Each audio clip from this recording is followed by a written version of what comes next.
Hi everyone, welcome to my studio. I want to show you today how I actually prepare my paper. Right, well, I mount my paper onto a piece of card. Now this card is some sort of backing for a something I had delivered, but I mean it could be just ordinary brown cardboard, and in the four corners I've put a piece of brown masking tape across the corner. Then all I do, I then take a piece of watercolour paper. This is 11 by 15, it's a quarter sheet of Imperial, and I place it under each corner. So what in effect it's done is it just holds the corner down. It doesn't actually grab the corner. It's always worth just taking a little bit of tape and just running it on and off a piece of card before you put it over the corner. Takes the sticky away from the corner so that the actual paper floats more or less. And just to save it lifting high up, sometimes it floats like that and comes away, so I just catch it with a piece of masking tape in the top and the bottom, just like that. So that would be exactly how I actually mount the card to the board. So when you see me, I've actually taped it around, but what I've done, I've not taped onto the board itself. It always remains able to float. Then I take brown masking tape, and I prefer the brown masking tape. It sticks well, and tape along the edges of the paper like that. The first piece I actually bring back just a touch, and then I turn it round. Then I tape that area up to the edge. I don't go over the edge because I don't want it to catch and stop the paper from floating, and it's the floating of the paper that actually stops it cockling. Well, at least if it does sort of cockle out of shape, it goes back again. Whereas if I'm not one for stretching paper, so this is the nearest I can get to it really. So that is all I do, like that. And then this last piece, so that I can tear it off fairly quickly, I'll just fold it back on itself, just so as it's somewhere to get hold of, and then just quickly run my finger round like that. It's still floating, can still be moved. It's floating away there under its own steam, as it were, and then I'll catch it at the top like that of this table easel, and I'm ready to go. So that's how I mount my paper. So all of those that thought I'd perhaps tape it to the board all the way around, that's not the case. It's purely to give me a border at the end, more or less like mounting the picture really. One of my YouTube followers has sent me this picture. It obviously means something to them, and I understand they would like to know how to paint it. Well, I did some explanation on the return message on my YouTube, but decided that perhaps it could be a bit of a challenge even to an accomplished artist. So the only way really to show you what I would do with this subject is to actually paint it. So that's what I'm going to do, and the subject, it looks rather bland and simple, but looking closely, you've got a foreground holly bush with some brambles there that have just still sort of green. Other than that, it's more of a winter scene. You've got some hedging there, you've got a bit of land in the middle there, there's a valley, then you've got 2 or 3 firs that stand up, you've got a bit of sort of middle distance to distant land, then a far distant land and a hill, a wooded hill that comes down the back. So I've looked at this and I've thought, well, that really dominates the subject, so we need texture, tone and light, also texture on this area here. We need to show the hedging to a certain extent, but after this area there's lots of soft areas where the trees have sort of blended so much it appears a very soft area, apart from these firs that stand up and a little bit of distance area. Obviously that distant hill will be treated more or less in one wash. So quite simple to put the drawing down onto the paper. It's quite a simple drawing. In fact, I've done that already because I feel it's quite an easy thing to put down.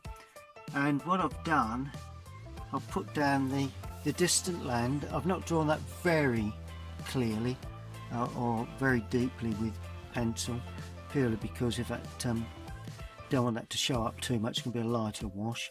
Then the hill and the distant wooded area, the valley in the middle, the foreground holly bush, the brambles there in the foreground, and a little feeling of where the branches will come from the hedge on the right. Apart from that, all I need to put in is the firs. Now remember I mentioned these fir trees, and they are quite an important feature because I suppose they're not necessarily the focal point. Bring them down a little bit further like that, but you know, they could be. It's a cluster of 3 there, like that. There's a smaller one there. Don't want to get too, and really they just gradually go behind that bush, so that's the holly bush. Apart from that, I think that's all I need before I start to paint. Now to start, I want to put in the sky, which is all of that area there. Top of the sky is quite blue, and it's just because it's only a small area of sky, I'm not going to make too much of it. I'm not going to add too much in the way of colour, or well, not necessarily colour, but too much in the way of cloud work or detail. Notice as it comes down into the horizon, I've actually got a sort of like a warm area, so I'm going to have to think about putting a red with the blue when I get down to there. The bulk of the blue is that side, so the first thing I'm going to do, using my Japanese brush, and what are we going to use? We're going to use cobalt blue with a touch of winter blue in there. There we go. Look at that. Lovely. What a lovely blue. I like that for a summer's day blue. It's not the blue I can see on the photograph, but that's quite immaterial if it suits your subject. There we are. Maybe a little bit of wispy cloud, so leaving some small cloud shapes here and there. And then as I go to the right hand side, it's going to lighten considerably. 1 or 2 little cloud shapes. There we are, look at that. Perfect. Then as we come down, clean the brush a touch. I'm going to actually use light red now. And I'm putting the light red in along the horizon. There. Could be a little deeper than that. Got to remember watercolour dries lighter. So, you know, if you want a bit of a punch, then... And then introduce that to the blue.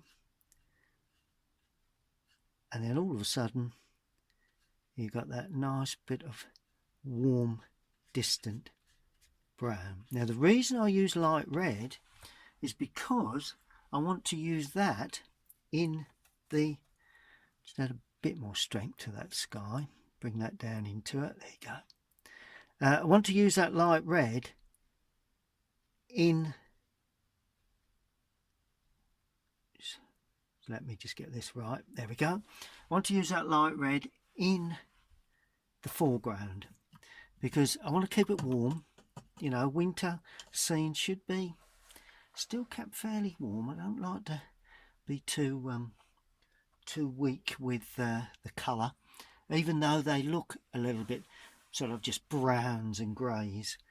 Now we've got a field here, so there's a bit of yellow going in. I'm going to use raw sienna into the Windsor blue. So I'm using raw sienna. It's not too much. You know, if you use a cadmium yellow, maybe a little too bright for the distance. This is quite a nice distant green. So I'm bringing that in, not worrying about any detail at this point. A little bit up into the cloud, into the sky at the top. But as I come down, I'm leaving a little bit unpainted. There, like that. Just lift that off with the brush as it's run out of paint.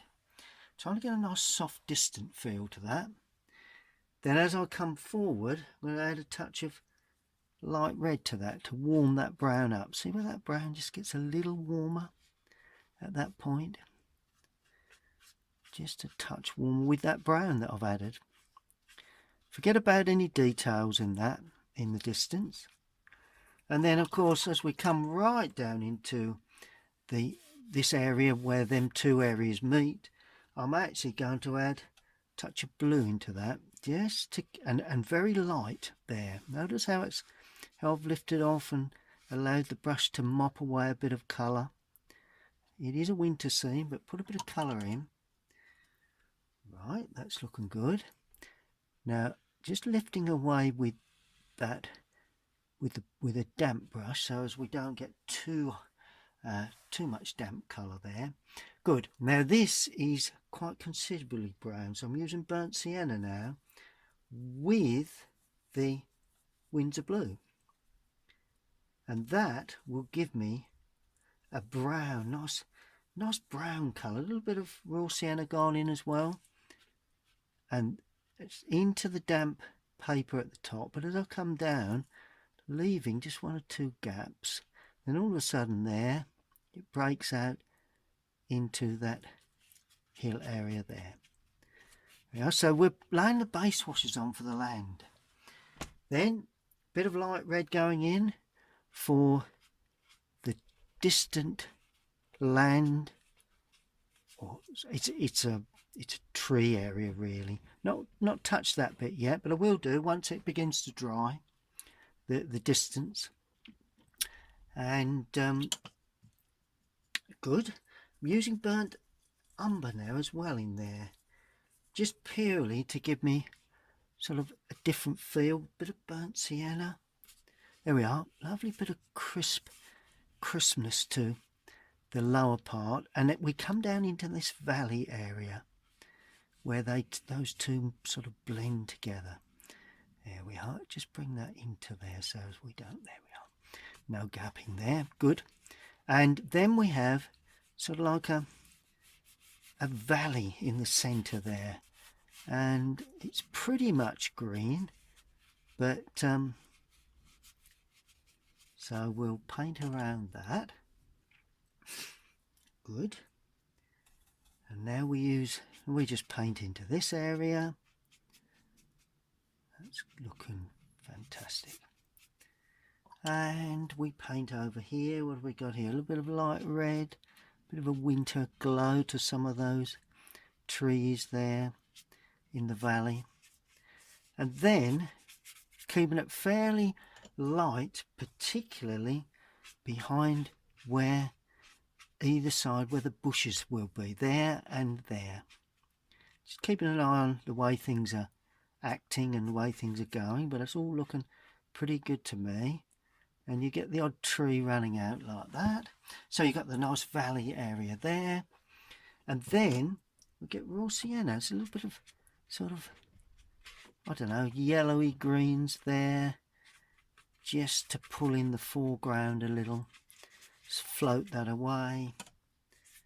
That's it. And then we've got some nice warm stuff down in this bottom area there. That's like dead leafing, I think, at the base of that. So that's always a useful thing. And one or two tops of trees and what have you going on there. hair from the brush has just come out, but we're not worried about that. Good. Now I'm cleaning that brush. I'm going to use a smaller brush now. So let's use another small Japanese brush, and I'm going to create that distant land. For that I'm using cobalt blue with a touch of light red. Not too much light red,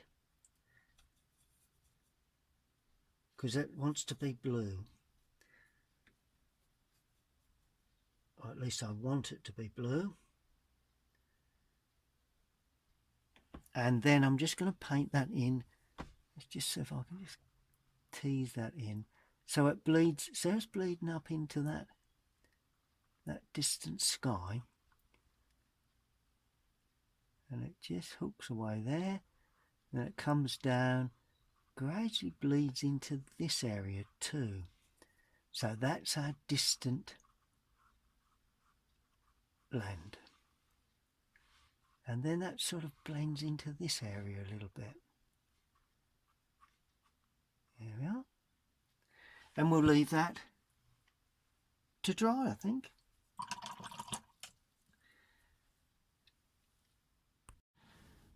Good, well that's nicely dry. So now I'm going to look at painting.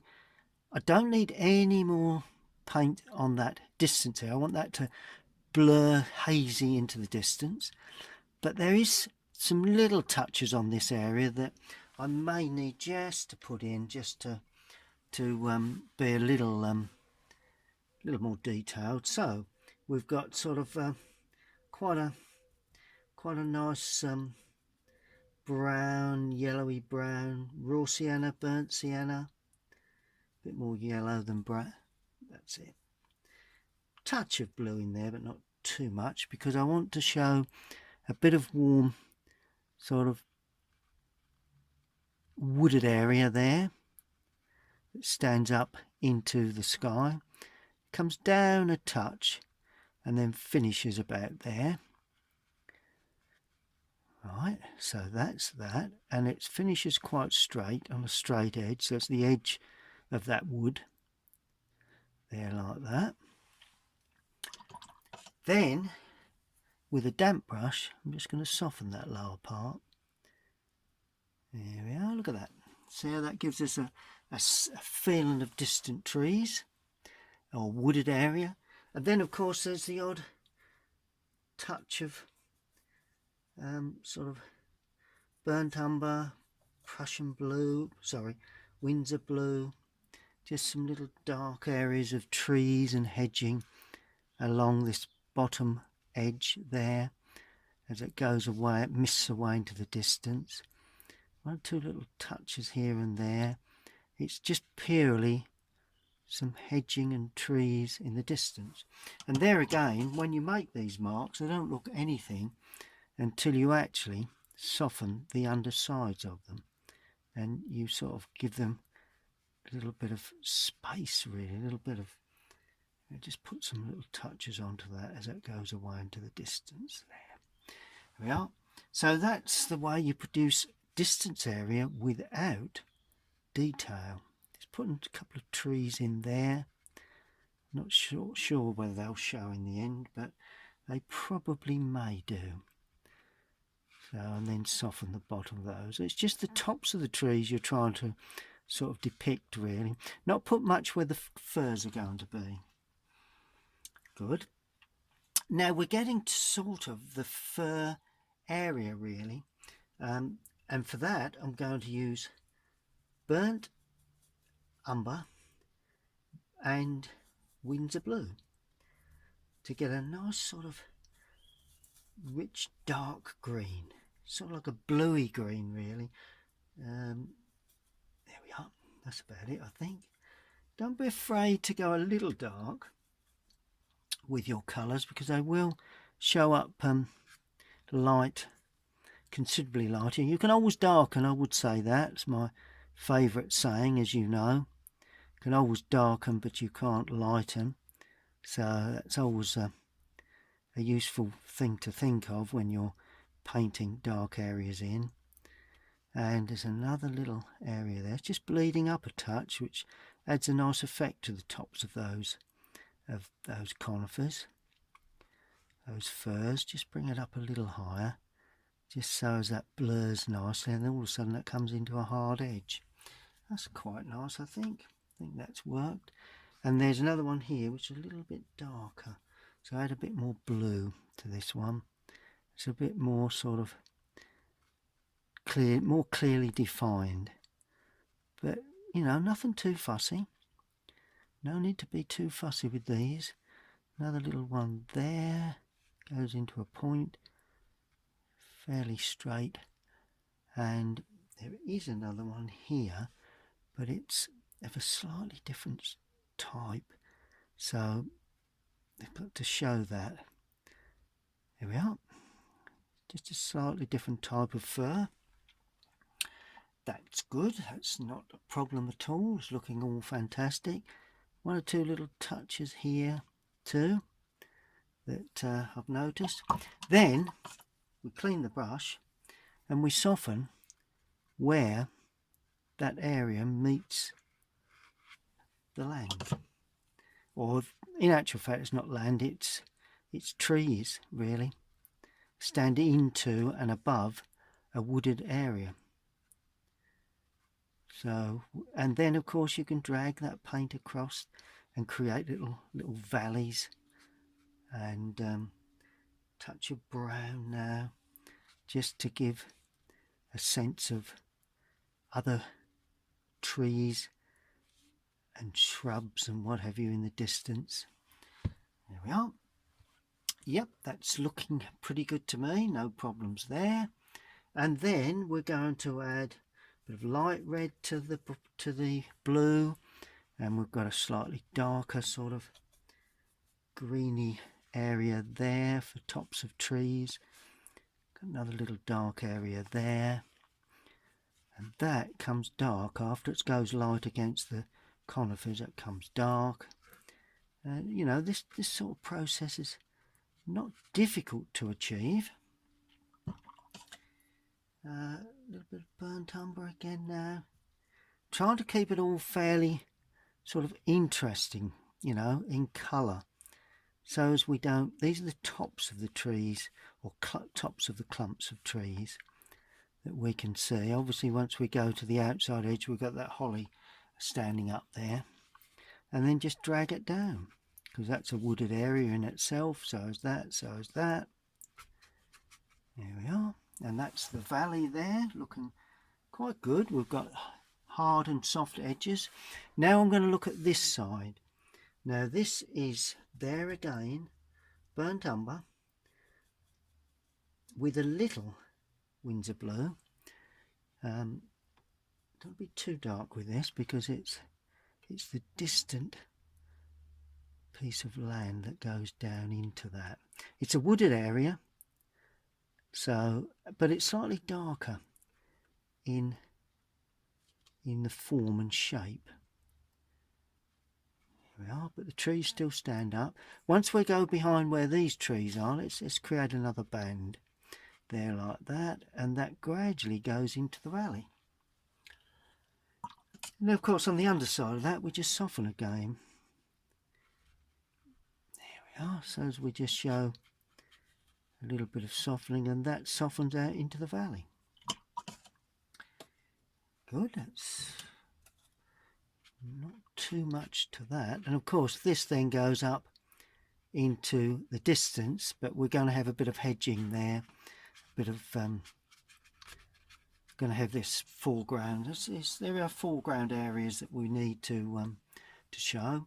Then in the valley we're going to go this nice sort of yellowy brown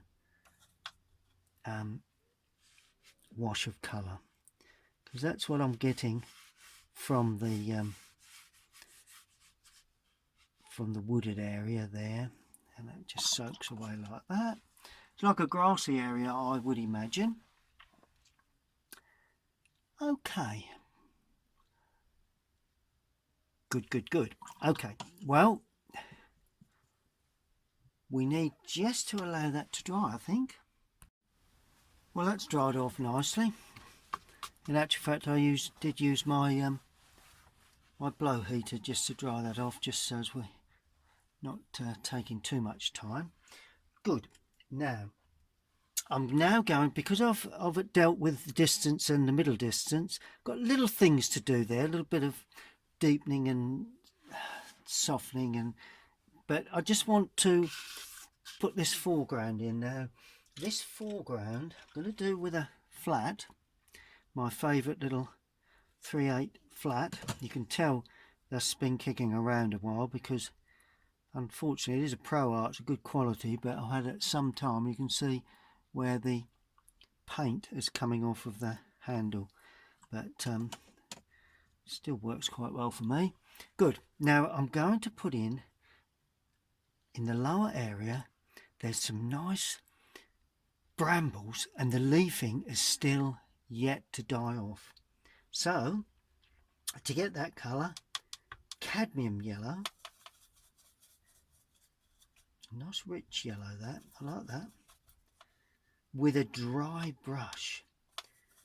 And in other words, it's not dry, but it's not a wet brush, so that when you pull it across the surface, and I'm laying it flat like that, see the way it's breaking with the surface being slightly uneven, it's sort of breaking up. I'm being quite gentle with the way I'm laying that on, just to give a hint that there's texture. See that little brown patch that I put in there? That's adding to the feeling of a sort of like a nice autumn lower part to that to the subject. Yeah, so it's just texture really. Now as I go up, I'm going to use burnt sienna with a bit more of the Windsor blue. Burnt sienna, Windsor blue, cadmium yellow, and this time it's going to be darker, and I'm going to paint in the textured areas like that. You just got to watch the way the brambles grow out, and if we can achieve that sort of growing out sort of feel, quite open on the outside, but as we go further in, add a bit more water and thicken up.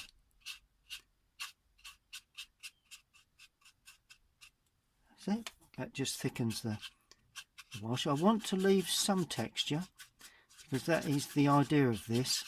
That leaf has got a little bit of light catching it, so it's a little bit darker now, a bit more brown in the mix. It's quite dark, so let's start off in the dark part and see how we go. Right, now I can go to the slightly lighter area, just dragging across. See the brush is shaping, creating a feeling of, well, they look like brambles to me, but yeah, I think they're brambles. Yeah, a little bit darker at the bottom right hand corner, and then as it comes out from that right hand corner, you can see where there's just a bit of light catching. Use the paper really, that's what I'm doing. I'm using texture of the paper to produce that textured look. Good. Now on the right hand side here we have a clump of quite brown burnt umber, burnt sienna, a little bit of raw sienna, and as I say, I'm adding more colour than there really is, so that's the way I see this subject. Trying to apply this in a different sort of application so that you can get that sense of a bit more softness. We've got bit of lining to come onto this, but let's just pull that out into that lower area. That's that sort of denseness. That's the dense area of colour hedging in this foreground. Yeah.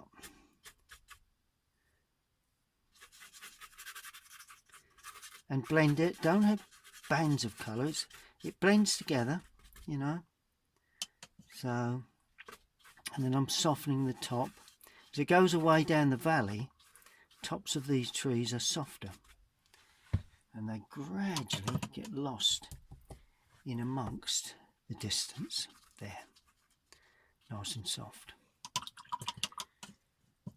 Good. Now finally, and I'll say finally, not a great deal more to do to this, because we just need some atmosphere.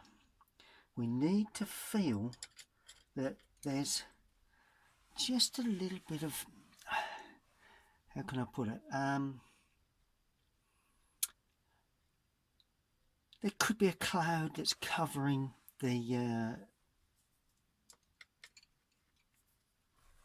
sun in the odd place, but where it is sunny, we will be using cobalt blue with light red to get a nice sort of shadow colour. I'll show you where that goes. Nice sort of shadow, warm shadow colour that's not too dark, but it's slightly on the green side, and that is on the underside of that area there, and that's the edge of the tree line. So it runs all the way up to there, like that. Then you just take a, well, let's take that, this brush is already at hand, and just soften the top with a damp brush. And all of a sudden it looks like a wooded area. Dark at the bottom where the shadow is, going light as it comes up, a little bit dark as it goes away into the distance. Soften that a little here and there. One or two there again, one or two little deep, little distant sort of trees, and you know, there are buildings there, but I'm certainly not getting into buildings at this sort of distance. And just soften where they sit. It all helps to give that feel of depth. And we do have some darker ones here, look. There we are. Darker trees there. One there, one there, one there. Put another couple in there. Sometimes you have to improve on what you can actually see, and that's what I've tried to do there. Here we are. So immediately we begin to get a little bit of interest to an area that originally looked quite uninteresting. And that's the way I would treat these sort of distant views. And to get the form and shape, obviously, you have to have a shadow side, which is there, there, there, there. Once you put the shadow sides in, just add a bit more dark to that as it goes around the corner. There we are. So that's pretty much as I would have expected. Now, these conifers, they need a dark side. So I'm going to use that cobalt blue and light red. Maybe a touch of Windsor in there. And we really sharpen these up now. But we only might do the sunny side, but we mainly do the shadow side. So it's there, and let's bring that right out of picture. Do a bit of the shadow side there, but mainly the sunny side. They do separate there, and all of a sudden they begin to stand out. A bit more blue in this one. Make it a little darker there on that one. And of course there again, soften the base so they sit into the wooded area. There we are. Good. I think it's quite a nice colour to use for shadow. So we've got some dark areas there that run down like that, and that spreads out into a light area like that.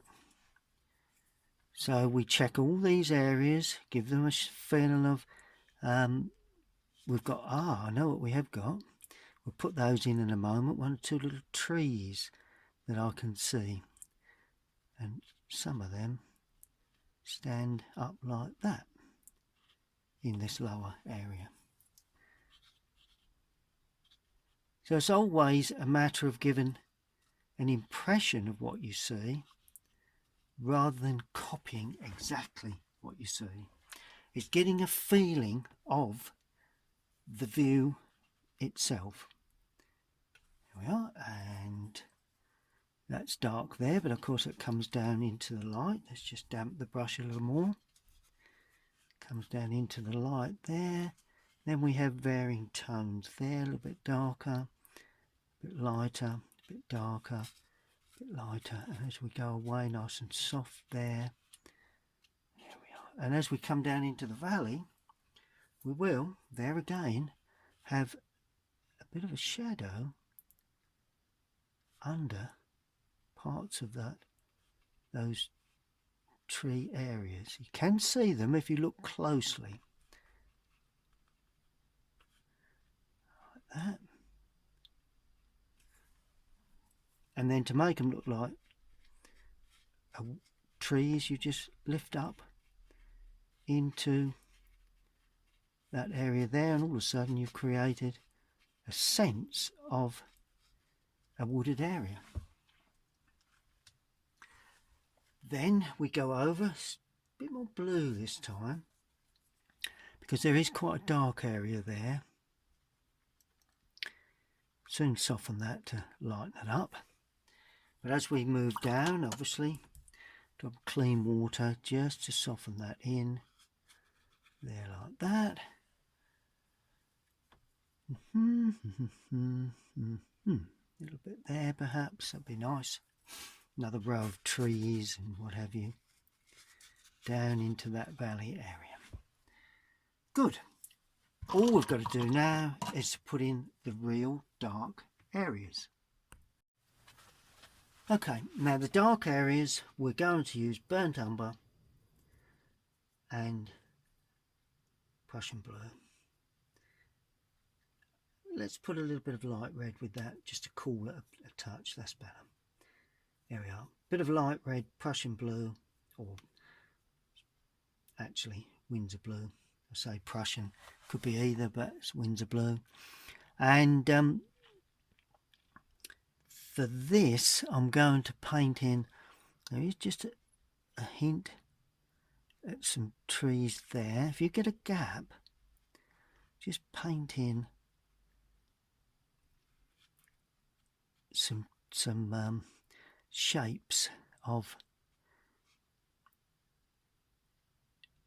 branches, really, because you have got light trees as well as dark trees along this edge.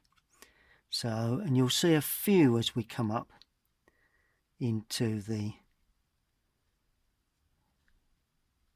or come forward. You won't see a great deal of it, but there will be just one or two, just to give a hint.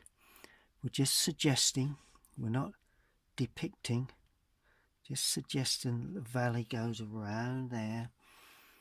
A nice bit of softening there too, just to show where there is a little bit of a valley area there. Good. Now, on the right hand side, Windsor blue,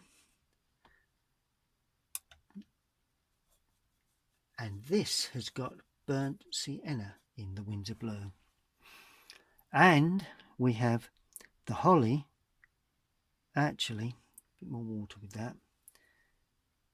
It's quite a branch. I've elaborated on the branch a little, give it a little bit more of a, but basically I'm going to go in a little darker anyway, just to disguise all that, but basically it's quite a dark sort of area. That's it. There we go. Now this brush doesn't hold a great deal of colour, so that can be an advantage. It depends on what you're painting, but in this case I think it's a big advantage, because particularly as we get up the top, we want to lose. See the way the brush runs out of paint, and it sort of makes a jagged mark in that. And then all of a sudden we break out into the top, so we're going over that side there, and then we're banging texture shortly, and there's a bit of sort of, it goes all over the place in the end. You know, it's all a matter of texture and the whole thing. There we are. Then a bit more burnt umber, so it's a bit more brown, and we've got sort of some spiky sort of hedge or bush area there that stands up. Oh, using the side of the brush. Oh, that seems to be working quite well. I will say, if you do something that works well, don't put it everywhere, but it's always nice to incorporate it within the painting. Then on the right, burnt umber, winds of blue, plenty of burnt umber, and here we have some more twig areas, and it's like a bush affair coming this side, and that just goes up like that and up like that. You can always tell if someone's having fun painting. If it looks a bit laboured and a bit sort of tentative, there, you think, well, they haven't really got control of the paint, and that is a sure sign that they probably haven't. But also, you can actually see they're having a bit of fun with it, and that can make all the difference to the look of the picture, to the final outcome, really. And then all of a sudden, taking that up a little higher. Now I'm using Indian red now, finally, to really get a deep dark colour, because as it breaks out into the sky, this is where you need that texture. Yeah, look at that. Isn't that fantastic?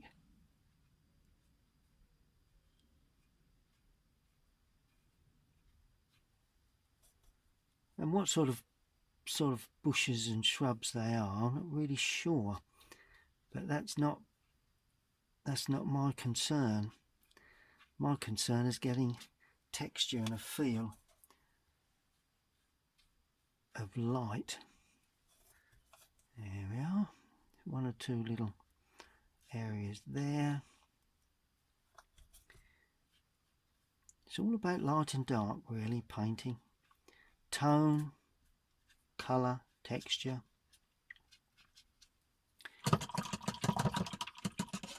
Good. Finally, it's the real textured areas, which I'm going to lay in with the 3/8 flat. Now this is going to be Windsor blue and Indian red. Put a touch of yellow with that. Let's try cadmium. There we are, just to make it slightly on the green side. And what I'm going to do, I'm going to texture this, a bit more yellow in there just to green it up. Nice deep dark area there. Right, and then as we go up, we have a bit of a stippling effect. Then you drag it like that. Leaving light, got to leave plenty of light, because without the light you can't see the dark. That's what a painting friend of mine said once. Too much dark, you can't see the light. There we are. And if you do that, now I'm rubbing onto the paper, I'm doing all sorts of things there. And all of a sudden you've got that lovely feeling of that holly bush. It's only a feeling, it's not a definite sort of holly bush sort of look. And I'm just wiping around that area. That's it. Look at that. Good. Now finally we have that all important shadow. And if we lay that in correctly, everything comes to light. And that shadow is going to be Windsor blue and Indian red. A little bit of Indian red, not too much. Got plenty of warmth there. Just putting in a little bit of red just to warm it up. Right, so we're going to have an area there like that. We're going to have finally the dark sides of those conifers. In actual fact, I want to make that one conifer completely dark. That one not too much. Then there is just a touch of the odd little dark one there. Just soften the base of that. There we are, where we've got shadow. And then, of course, we have shadow here. Sweeps across the valley from that. And then another little bit of shadow there. A bit of shadow there that sweeps across the valley. Like that.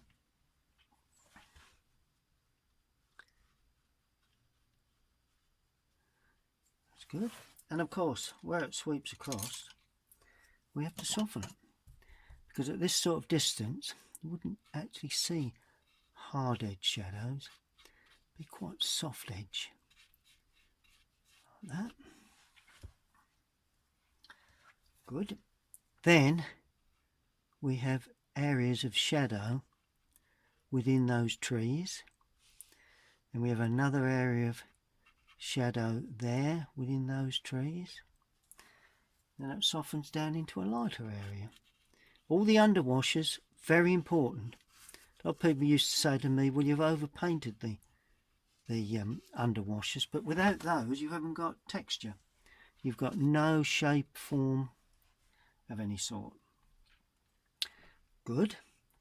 Now, little slightly more paint on the brush, a bit more red in here now, and I'm going to darken that corner there like that. Just get an extra tone. So I'm getting this extra tone there. And of course that then sweeps a shadow across this area here. Which gives a lovely bit of depth to that. And it actually throws it all forward. Gives a bit of density to the mix.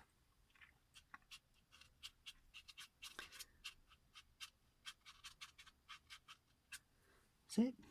And then we do the same to a lesser extent on the right hand side.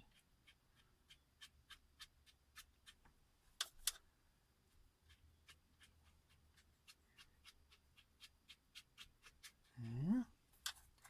It's almost like framing the picture, framing the put a little bit more in this.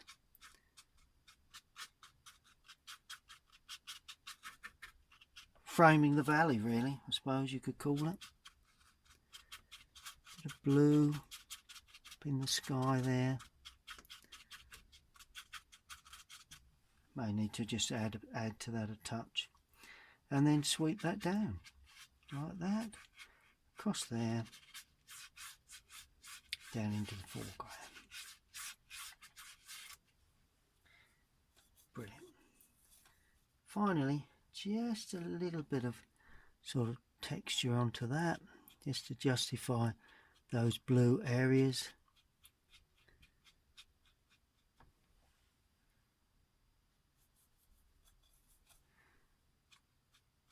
Yeah, look at that.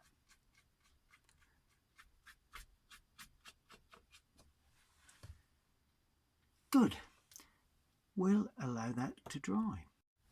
Just before I take the outer cover off, or the surround off, just want to scratch my name in bottom right hand corner while the paint is still a little damp. There we go. Good. I'm going to take off the surround and see what we've got. Well, one of my YouTube friends sent me a picture that he rather fond of for some reason, which is a lovely view across a valley looking to the distant land in the distance, and asked me to give my opinion on painting this and how I would actually do it. Well, I did send him some indication by writing to him, but decided to paint a picture myself.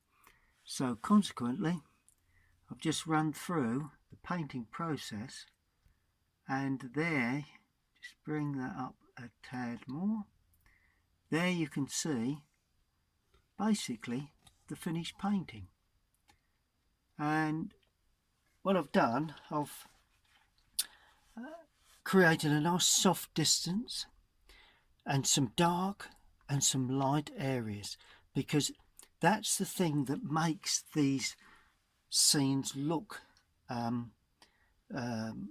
right, really. It's the dark and light areas that you put in, not so much the texture.